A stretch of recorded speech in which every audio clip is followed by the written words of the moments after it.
నమస్తే good morning welcome to స్వతంత్ర news నేను సోనియారావు బులెటిన్ల ముందుగా హెడ్లైన్ చూద్దాం 10వ రోజు కొనసాగుతున్న సీఎం జగన్ బస్సు యాత్ర సాయంత్రం కొనకమెట్ల వద్ద బహిరంగ సభ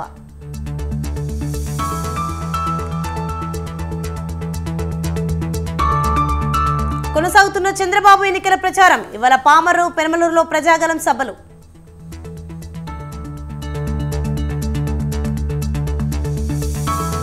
డబుల్ బెడ్రూమ్లు కట్టించిన చోటే ఓట్లు అడగండి కేసీఆర్ కు సీఎం రేవంత్ రెడ్డి సవాల్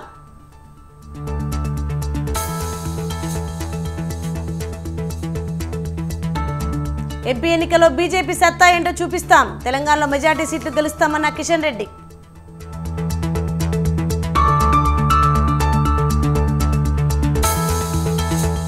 ఎలక్టరల్ బాండ్లు అనేది అతిపెద్ద స్కామ్ బీజేపీకి భయపడేది లేదన్న రాహుల్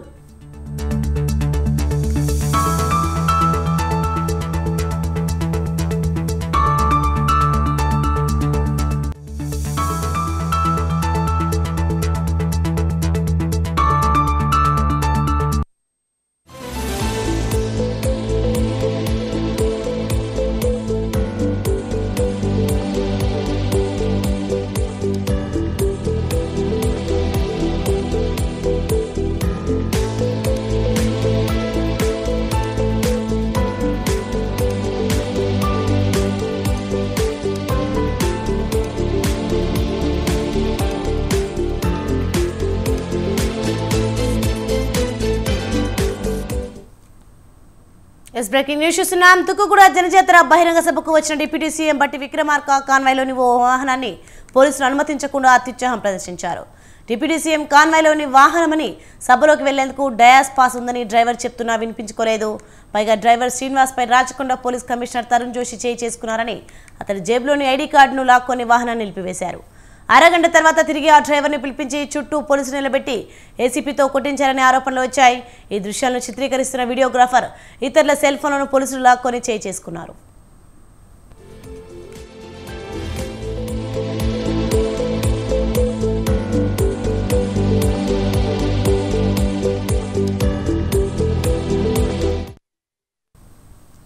ప్రపంచంలోనే అతిపెద్ద స్కామ్ ఎలక్టరల్ బాండ్స్ అని కాంగ్రెస్ అధినేత రాహుల్ గాంధీ అన్నారు.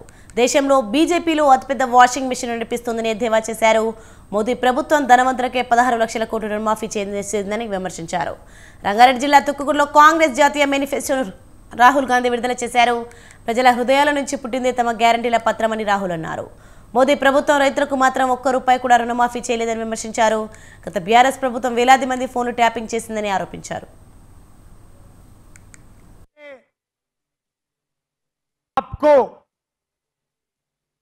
गारंटीज दी थी, हमने कांग्रेस पार्टी की गारंटी जरूर कहा था. अगर सचमुच में वो आपकी गारंटीज थी, आपकी आवाज थी.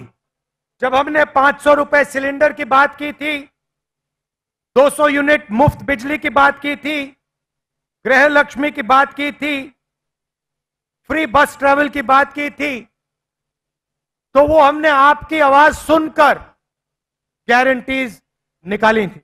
और आज तेलंगाना के सब लोग जानते हैं कांग्रेस पार्टी ने जो वायदे किए थे उन वायदों को कांग्रेस पार्टी पूरा कर रही है. और हिंदुस्तान में मोदी सरकार के आने के बाद करोड़ों लोग फिर से गरीबी में घुस गए हैं.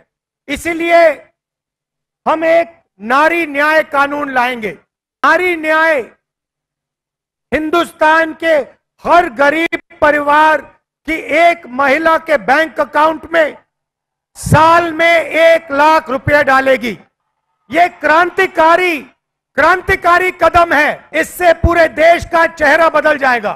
आप सोचिए, हिंदुस्तान के सबसे गरीब परिवारों को कम से कम 1 लाख रुपया सीधा बैंक अकाउंट में कांग्रेस पार्टी की सरकार देने जा रही है. इसका मतलब हिंदुस्तान में कोई भी ऐसा परिवार नहीं होगा जिसकी आमदनी 1 लाख रुपए प्रति साल नहीं होगी. तीसरा वायदा किसान न्याय. आप जानते हो कि आज हिंदुस्तान में रोज हजारों किसान आत्महत्या करते हैं। इस देश में रोज 30 किसान आत्महत्या करते हैं। नरेंद्र मोदी ने हिंदुस्तान के सबसे अमीर लोगों का 16 लाख करोड़ रुपया कर्जा माफ किया है, मगर किसानों का 1 रुपया कर्जा माफ नहीं किया। इसीलिए किसान न्याय के माध्यम से हम किसानों का कर्जा माफ करेंगे और लीगल एमएसपी की गारंटी देंगे। हिंदुस्तान के किसानों को उनके प्रोडक्ट्स के लिए, उनके प्रोड्यूस के लिए मिनिमम सपोर्ट प्राइस, कानूनी मिनिमम सपोर्ट प्राइस मिलेगी और स्वामी नाथन फॉर्मूला के मुताबिक मिलेगी। भाइयों और बहनों, आप जानते हो कि यहां आपके पिछले चीफ मिनिस्टर ने सरकार कैसे चलाई थी। हजारों लोगों के उन्होंने फोन टैप किए और यहां की जो इंटेलिजेंस की एजेंसीज थी, टैक्स की एजेंसीज थी, पुलिस थी, उनका उन्होंने गलत उपयोग किया। हजारों लोगों का फोन टैप किया और सरकार बदलते ही सरकार का डेटा सरकार के कंप्यूटर नदी में फेंक दिए। मगर जो उन्होंने सरकार चलाई थी, डराकर, धमकाकर, एक्सटॉर्शन करके उन्होंने आपसे आपका धन छीना था।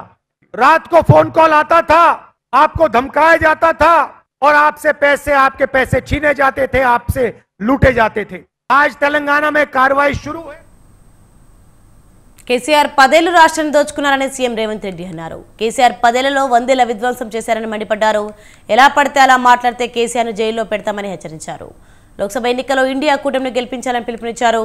జూన్ 9న ఢిల్లీలో మువ్వనెల జెండా ఎగరాలన్న రేవంత్ బీఆర్ఎస్ను తుక్కుతుక్కుగా ఎలా ఓడించామో బీజేపీని అలాగే ఓడించాలని కోరారు.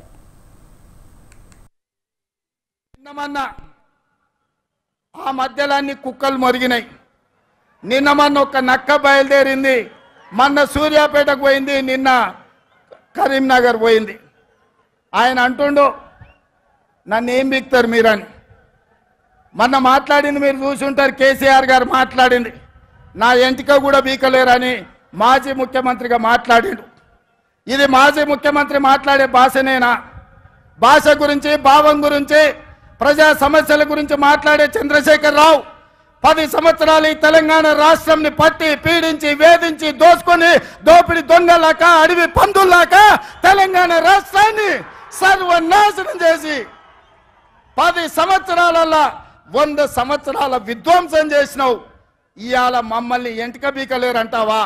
మా కాంగ్రెస్ పార్టీ కార్యకర్తలు అనుకుంటే నీ ముడ్డి మీద డ్రాయర్ కూడా ఉండదు పీకడం మొదలు పెడితే బిడ్డ. రాష్ట్రంలో 6 గ్యారంటీలు అమలు చేయకుండా అబద్ధాలు చెప్తున్నారని బీజేపీ రాష్ట్ర అధ్యక్షుడు కిషన్ రెడ్డి అన్నారు. కాంగ్రెస్ హామీలు, డిక్లరేషన్లు, గ్యారంటీలకు దిక్కు లేకుండా పోయిందని, వీటిపై కాంగ్రెస్ అధినేత రాహుల్ గాంధీతో బహిరంగ చర్చకు సిద్ధమేనా అని సవాల్ విసిరారు. హామీలు నిలబెట్టుకున్నామంటున్న రాహుల్ గాంధీకి దమ్ముంటే బహిరంగ చర్చకు రావాలన్నారు.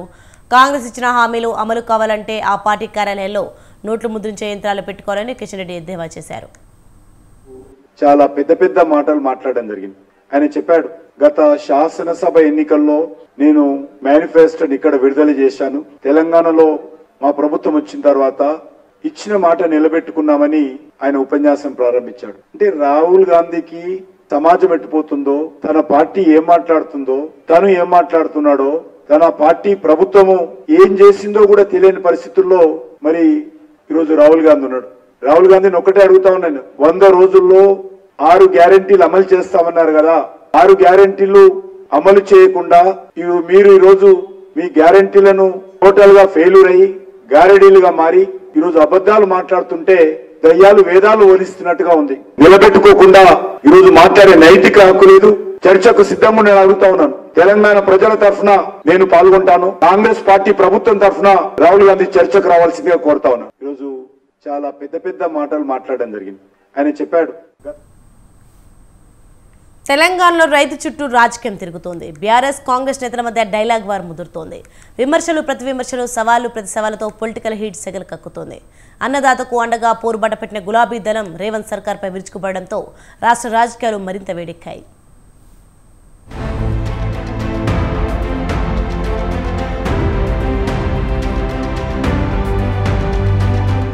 అన్నదాతకు అండగా బీఆర్ఎస్ పోరుబాట పట్టింది.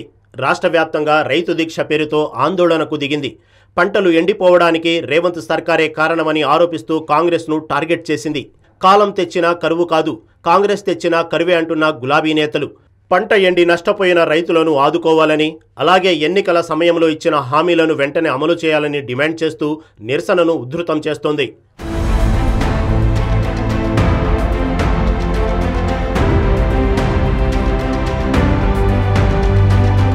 తమ ప్రభుత్వంలో పుట్ల కొద్దీ పంటలు పండగా కాంగ్రెస్ హయాంలో కరువుతో రైతులు అల్లాడుతున్నారని ఆరోపిస్తుంది బీఆర్ఎస్. తమపై బురద జల్లేందుకే కాళేశ్వరంపై లేనిపోని అబాండాలు వేస్తూ రైతులకు సాగునీరు లేకుండా చేసిందని మండిపడుతుంది. ఈ క్రమంలోనే పదే పదే ఇది కాలం తెచ్చిన కరువు కాదు, కాంగ్రెస్ తెచ్చిన కరువనే నినాదాన్ని హోరెత్తిస్తున్నారు గులాబీ నేతలు. ఇక తెలంగాణ వ్యాప్తంగా జరిగిన రైతు దీక్షలో అన్నదాతలను ఆదుకోవాలని డిమాండ్ చేసింది బీఆర్ఎస్. సాగునీరు అందక, కరెంటు లేక లక్షలాది ఎకరాల్లో పంట నష్టపోయిన రైతులకు ఎకరానికి 25,000 రూపాయలు ఇవ్వాలని, వరి మొక్కజొన్న పంటకు క్వింటాలకు 500 రూపాయల బోనస్, అలాగే వెంటనే 2 లక్షల రుణమాఫీ, రైతు భరోసా కింద ఎకరానికి 15,000 ఇవ్వాలని కోరారు. రైతు దీక్షలో భాగంగా సిరిసిల్ల జిల్లాలో కేటీఆర్, సంగారెడ్డి జిల్లాలో హరీష్ రావు రేవంత్ సర్కార్పై నిప్పులు చెరిగారు. కేసీఆర్ హయాంలో పుట్ల కొద్దీ వడ్లు పండితే కాంగ్రెస్ హయాంలో రైతులకు పుట్టెడు కష్టాలు పుడుతున్నాయని అన్నారు హరీష్ రావు. చిల్లల రాజకీయాలను పక్కన పెట్టి అన్నదాతలను ఆదుకోవాలని, తమను ఎంతైనా తిట్టినా సరే కానీ రైతుల్ని కాపాడండని వ్యాఖ్యానించారు. డిసెంబర్ 9 నాడే రుణమాఫీ చేస్తామని 4 నెలలైనా చేసిందేమీ లేదని రేవంత్ ప్రభుత్వంపై ధ్వజమెత్తారు. అబద్ధపు హామీలతో రాష్ట్ర ప్రజలను మోసం చేస్తూ రైతులను నట్టేట ముంచిందని ఫైర్ అయ్యారు. ఇక ఇదే సందర్భంగా బీజేపీపై కూడా మండిపడ్డారు హరీష్ రావు. కాంగ్రెస్ బీజేపీలు రెండేనని నిప్పులు చెరిగారు. కేసీఆర్ హయాంలో పుట్ల కొద్ది వడ్లు పండిస్తే కాంగ్రెస్ హయాంలో రైతులకు పుట్టెడు కష్టాలు మిగిలినటువంటి పరిస్థితి ఏర్పడ్డది. చిల్లర రాజకీయాలు మానండి, ఎండిన పంటలకు సహాయం చేయండి అని చెప్పి మేము ఈ ప్రభుత్వాన్ని డిమాండ్ చేస్తా ఉన్నాం. మమ్మల్ని ఎందుకన్నా తిట్టండి, ఓకే, కానీ రైతుల్ని కాపాడండి. కాంగ్రెస్ బీజేపీ రైతుల విషయంలో దొందే. బీజేపీ ఏం చక్కగా చేసింది, రైతులకు మేలు చేస్తామని, కమిషన్ ఏర్పాటు చేస్తామని, మద్దతు ధరకు చట్టబద్ధత కల్పిస్తామని మాట ఇచ్చిన బీజేపీ ఇలా మాట తప్పి కాలం తెచ్చిన కరువు కాదు, కాంగ్రెస్ తెచ్చిన కరువని మరోసారి విరుచుకుపడ్డారు కేటీఆర్. ఎన్నికల కోడ్ పేరుతో కుంటి సాగులు చెప్పి తప్పించుకుంటున్నారని మండిపడ్డారు. రైతుల పట్ల చిత్తశుద్ధి ఉంటే ఈసీకి లేఖ రాద్దామన్నారు. కాంగ్రెస్కు ఓటేసిన వారంతా ఇప్పుడు బాధపడుతున్నారని చెప్పుకొచ్చారు. సాధారణం కంటే 14% ఎక్కువ వర్షాలు పడినప్పటికీ వానలు లేవని మంత్రులు అబద్ధాలు మాట్లాడుతున్నారంటూ శ్రీధర్ బాబుపై ధ్వజమెత్తారు. ఇక తెలంగాణ వ్యాప్తంగా రైతు దీక్షను విజయవంతం చేశారు గులాబీ శ్రేణులు. తమ నియోజకవర్గాల్లో పెద్ద ఎత్తున నిరసనకు దిగారు. ఈ సందర్భంగా మాజీ మంత్రులైన ఎర్రబల్లి దయాకర్ రావు, గంగుల కమలాకర్ సహా ముఖ్య నేతలంతా రేవంత్ సర్కార్పై విమర్శనాస్త్రాలు సంధించారు. తక్షణమే రైతులను ఆదుకోవాలని డిమాండ్ చేశారు. కేసీఆర్ను తిట్టాలి, బదనాం చేయాలి, పంటలు ఎండాలి, పంటలు ఎండితే రైతులు కూడా కడుపు మండి కేసీఆర్నే తిట్టాలి, మళ్ళీ పంటలు ఎండితే మనం కూడా కొనే అవసరం లేదు, బోనస్ ఇచ్చే అవసరం లేదు, రైతులు చచ్చినా మాకు పర్వాలేదు కానీ రాజకీయమే ముఖ్యమని చెప్పి ఇవాళ కాంగ్రెస్ ఓడు కక్షగట్టి కాళేశ్వరం కొట్టుకపోయిందని చెప్పి దిక్కుమాలిన ప్రచారం చేశారు. 500 బోనస్ విషయం అడిగితే ఎలక్షన్ కోడ్ వచ్చింది అని చెప్పి ఇవాళ కుంటి సాకులు చెప్తున్నావు. ఎలక్షన్ కోడ్ రాకముందే మేము అడిగినాం, నీకు చిత్తశుద్ధి ఉంటే జీవోది అన్నాం, కానీ నువ్వు తప్పించుకునే ప్రయత్నం చేసినావు. ఇవాళ ఇప్పటికైనా నీకు చిత్తశుద్ధి ఉంటే రేవంత్ రెడ్డి గారు మీరు వెంటనే ఎన్నికల కమిషన్కు ఉత్తరం రాయండి. రైతు దీక్షతో తెలంగాణ రాజకీయాల్లో మరింత కాకరాజుకుంది. అన్నదాతల కోసం మా పోరాటం అంటూ రేవంత్ సర్కార్పై గులాబీ దళం చేసిన వ్యాఖ్యలకు స్ట్రాంగ్ కౌంటర్ ఇస్తున్నారు హస్తం నాయకులు. మరి బీఆర్ఎస్ డిమాండ్ చేస్తున్నట్టు ఎలక్షన్ కమిషన్ను ఒప్పించి రాష్ట్ర ప్రభుత్వం పంట నష్టపరిహారం అందిస్తుందా, వరి మొక్కజొన్నకు బోనస్ ప్రకటిస్తుందా అన్నది ఆసక్తికరంగా మారింది.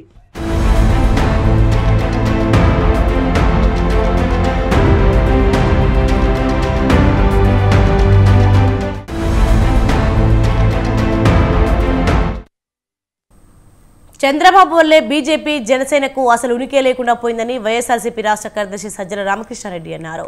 చంద్రబాబు తన కూటమిలోని వాళ్ళనే చిన్న చూపు చూస్తున్నారని ఎద్దేవా చేశారు. ఓటమి గ్రహించే చంద్రబాబు పిచ్చి పడినట్టు ప్రవర్తిస్తున్నారని, ప్రజలకు సంక్షేమం అందకుండా కుట్రలు చేస్తున్నారని సజ్జల మండిపడ్డారు. చంద్రబాబు కక్షతో వాలంటీర్ వ్యవస్థపై విష ప్రచారం చేశారని ఆరోపించారు. చంద్రబాబు నాయుడు అనేవాడు శాశ్వత ముఖ్యమంత్రిగా ఉండాలని రాష్ట్రంలోని అందరూ నిర్ణయించుకుని పెడితే తప్ప చంద్రబాబు నాయుడు గాని ఆయన దిక్సూచి లాంటి లేకుంటే ఆయన మోస్తున్న ఆయన వదిన చంద్రబాబు నాయుడు గారి వదిన పురంధేశ్వరి గాని ఆయన కొడుకు లోకేష్ గాని ఆయన దత్తపుత్రుడు పవన్ కళ్యాణ్ గాని వాళ్లకు మనసు శాంతించదేమో అని అనిపిస్తుంది. ఈ దండు ఏదో చిన్న ముఠా ఏదైతే ఉందో వీళ్లకు అర్జెంటుగా చంద్రబాబు నాయుడును కూర్చోబెట్టాలి. అది అధికారంలో ఆయన ఉండాలి. ఇది టెర్రరిజం అనాలనా నాకు అర్థం కావట్లే. ఈ 1,26,000 మందిని వాడుకొని డోర్ డెలివరీ చేయనందువల్ల పెన్షన్ డోర్ తిరిగి ఇవ్వనందువల్ల 35 మంది చనిపోయారు. ఈ మొత్తానికి ఈ ప్రభుత్వమే బాధ్యత వహించాలి. ఇమ్మీడియట్ దాని మీద యాక్షన్ తీసుకోండి. వైఎస్ఆర్ కాంగ్రెస్ పార్టీ మీద, చీఫ్ సెక్రటరీ మీద, ప్రభుత్వం మీద యాక్షన్ తీసుకోండి అని ఈసీకి ఒక లెటర్ చంద్రబాబు నాయుడు. అసలు దానికి ఏమైనా అర్థం పర్థం ఉందా? ఫస్ట్ థింగ్ నీకుందే అర్హత, అడిగే అర్హత. నువ్వే లెటర్ పెట్టించి, నువ్వే ప్రెజర్ తెచ్చి ఈసీ మీద, నువ్వే పెన్షన్లు ఇళ్ల దగ్గరికి చేరకుండా ఆపి, అక్కడికి ప్రభుత్వ యంత్రాంగం మొత్తం కదిలి ఫాస్ట్గా 2 డేస్లోనే కంప్లీట్ చేస్తే. బీజేపీ అంటేనే గిట్టని వైఎస్ఆర్ కు బీజేపీకి బానిసైన జగన్ వారసుడు ఎలా అవుతారు? AP Congress chief Y Sharmila ప్రశ్నించారు. ముస్లింలకు ఎన్నో వాగ్దానాలు చేసిన జగన్ వారిని దారుణంగా మోసం చేశారని మండిపడ్డారు. ఇమాంలకు 15,000 రూపాయల వేతనం, ముస్లిం బ్యాంక్ చనిపోతే 5 లక్షల రూపాయల బీమా వంటి ఎన్నో హామీలు ఇచ్చిన జగన్ అధికారంలోకి రాగానే వాటిని విస్మరించారని ఆరోపించారు. చంద్రబాబు, జగన్ ఇద్దరు ముస్లింల పక్షాన లేరని అన్నారు. గారి కొడుకు జగన్మోహన్ రెడ్డి గారు, మరి జగన్మోహన్ రెడ్డి గారు బీజేపీ పార్టీకి ఎందుకు బానిస అయ్యారో ముస్లిం సోదరులకు సమాధానం చెప్పాల్సిన అవసరం ఉందా లేదా? గోద్రా విషయంలో ముస్లింలను ఉతికి ఆరేస్తే, మణిపూర్ విషయంలో మరి జగన్మోహన్ రెడ్డి గారు మైనారిటీల మీద జరిగిన అన్యాయానికి, దాడులకి, ఆ హత్యలకి కనీసం నోరైనా విప్పారా జగన్మోహన్ రెడ్డి గారు అని అడుగుతున్నాం. ఈ రోజు మేము చెప్తున్నాం, జగన్మోహన్ రెడ్డి గారు ముఖ్యమంత్రి కావటానికి ఇదే ముస్లిం ప్రాంతాలకు వచ్చారు. వచ్చి ఎన్ని వాగ్దానాలు చేశాడు జగనన్న గారు? జగన్మోహన్ రెడ్డి గారు చేయని వాగ్దానం ఉందా? ఇమామలకు 15,000 జీతం ఇస్తామని చెప్పారు. ముస్లింలు ఎవరన్నా చనిపోతే ప్రమాదవశాత్తు బీమా కోసమని 5 లక్షల రూపాయలు ఇస్తామని. వివేక హత్య కేసు సిబిఐ కొంత వేగంగా పనిచేస్తుందని అంగీకరిస్తున్నట్లు వైఎస్ వివేక కుమార్తె సునీత అన్నారు. దస్తగిరి అంశం తన పరిధిలోనిది కాదని తెలిపారు. దస్తగిరి చెప్పిన అంశాలపై నిరూపించాల్సిన బాధ్యత సిబిఐపై ఉందన్నారు. వివేక హత్య కేసులో అవినాష్ రెడ్డి నిందితుడని సిబిఐ చెప్తోందని చెప్పారు. జగన్ అసెంబ్లీలో ఆయనకు క్లీన్ చీట్ ఇవ్వడం, తమ కుటుంబంలోని వారే హత్య చేశారనే విషయాన్ని తాను మొదట నమ్మలేదన్నారు. వారిని నమ్మడం తాను చేసిన పొరపాటని సునీత అన్నారు. నా ఎక్స్పీరియన్స్ బయటకు చెప్తే ప్రజలకు అర్థమవుతుంది నేనేం అనుభవిస్తున్నాను అన్నది. అది విని ప్రజలు నేను చెప్పింది నమ్మితే, నేను చెప్పిన దాన్ని గ్రహించి వాళ్ళు డిసిషన్ తీసుకోవాలి. నేను పోయి వాళ్ళ కోసం ఓటు వేయలేను. ప్రజల ఓటు ప్రజలది, ఎవరి ఓటు వాళ్ళది. కానీ నిజం తెలపాల్సిన బాధ్యత నాకుంది. ఇంకొకటి, తప్పు జరిగింటే అది తప్పు అని చెప్పకుండా ఉండడం కూడా తప్పే. Then you're endorsing the crime. So నాకు తెలిసిన నిజం నేను నాలోనే పెట్టుకుంటే అది కూడా తప్పు అనిపించింది. This justice is just not for me. ఇది మన అందరికీ, మనకు ఎవరైతే ఇట్లా నాలాగా నలిగిపోతున్నారో వాళ్ళ అందరి కోసం. బద్వేలు నియోజకవర్గం ఎన్నికల ప్రచారంలో వై షర్మిల, వివేక కుమార్తె సునీత వ్యాఖ్యలపై ఆచితూచి స్పందించారు వైసీపీ ఎంపీ వైఎస్ అవినాష్ రెడ్డి. విఘ్నత కలిగిన ఎవరూ ఇలాంటి వ్యాఖ్యలు చేయరని అవినాష్ రెడ్డి అన్నారు. ముఖానికి మసిపూసి తుడుచుకుంటామంటున్నారని మండిపడ్డారు. వారి వ్యాఖ్యలపై స్పందిస్తే మాట్లాడుతూనే ఉంటారని అన్నారు. ఎన్ని మాటలు అంటారో అనండి, అయితే ప్రచారం చేశారో చేయండి అని అవినాష్ స్పష్టం చేశారు. ఎంత భయంకరంగా ఉంటుందంటే అంత భయంకరంగా ఉంటుంది. కానీ వాళ్ళ విజ్ఞతకే వదిలేద్దాం, ఆ మాట వాడే వాళ్ళ విజ్ఞతకే వదిలేద్దాం. ఎందుకంటే పరిస్థితి ఎలా ఉంటుందంటే మొహానికి మసి పూస్తారు, లేకుంటే మీద బుడిద వేస్తారు. నువ్వు కరుక్కో అంటారు, నువ్వు తుడుచుకో అంటారు. నువ్వు తుడుచుకుంటూ పోతే తిడుతూనే ఉంటారు. నీ విజ్ఞతకే వదిలేస్తున్నా, మాట్లాడే వాళ్ళ విజ్ఞతకే నేను వదిలేస్తా ఉన్నా. ఎక్కువ దీని గురించి డిస్కషన్ కూడా అవసరం లేదు. మాట్లాడే వాళ్ళు ఎంత కావాలంటే అంత మాట్లాడుకోండి, నాకే అభ్యంతరం లేదు. కానీ మనిషి అన్నాక కొంచెము విజ్ఞత, విచక్షణ అనేది కొంచెమైనా ఉండాలని చెప్పి నేను కోరుకుంటా. మనిషి అన్నాక, మనిషి పుట్టుకే అయితే కదా. ఇండియా కూటమిపై మరోసారి విరుచుకుపడ్డారు ప్రధాని మోదీ. ఉత్తరప్రదేశ్లోని షెహరాన్పూర్లో నిర్వహించిన ఎన్నికల ప్రచారంలో మాట్లాడిన ప్రధాని కమిషన్లే కూటమి అసలు లక్ష్యమని మండిపడ్డారు. ఎన్డీఏ కూటమి మాత్రం ఓ మిషన్ కోసం పనిచేస్తోందని చెప్పారు. బీజేపీ 370 సీట్లలో గెలవకుండా ఆపడానికి విపక్షాలు విఫలయత్నం చేస్తున్నాయని ఫైర్ అయ్యారు. కాంగ్రెస్ విడుదల మేనిఫెస్టోలో ముస్లిం లీగ్ ముద్ర, వామపక్ష భావజాలం కలిగిన వారి ఆధిపత్యం కనిపిస్తోందన్నారు. కాంగ్రెస్ నేతలు ఎన్ని కుట్రలు చేసినా రాబోయేది ఎన్డీఏ ప్రభుత్వమేనని మోదీ ధీమా వ్యక్తం చేశారు. अभी जिस कांग्रेस ने आजादी की लड़ाई लड़ी थी और कैसे बड़े बड़े दिग्गज कांग्रेस के साथ जुड़े हुए थे, महात्मा गांधी का नाम जुड़ा हुआ था, लेकिन आज देश एक स्वर से कह रहा है आजादी की लड़ाई लड़ने वाली वो कांग्रेस तो दशकों पहले ही समाप्त हो चुकी है। अब जो कांग्रेस बची है उसके पास ना देश हित में नीतियां हैं और न ही राष्ट्र निर्माण का विजन। आपने देखा होगा कल कांग्रेस ने जिस तरह का घोषणा पत्र जारी किया है उससे साबित हो गया है कि आज की कांग्रेस आज के भारत की आशा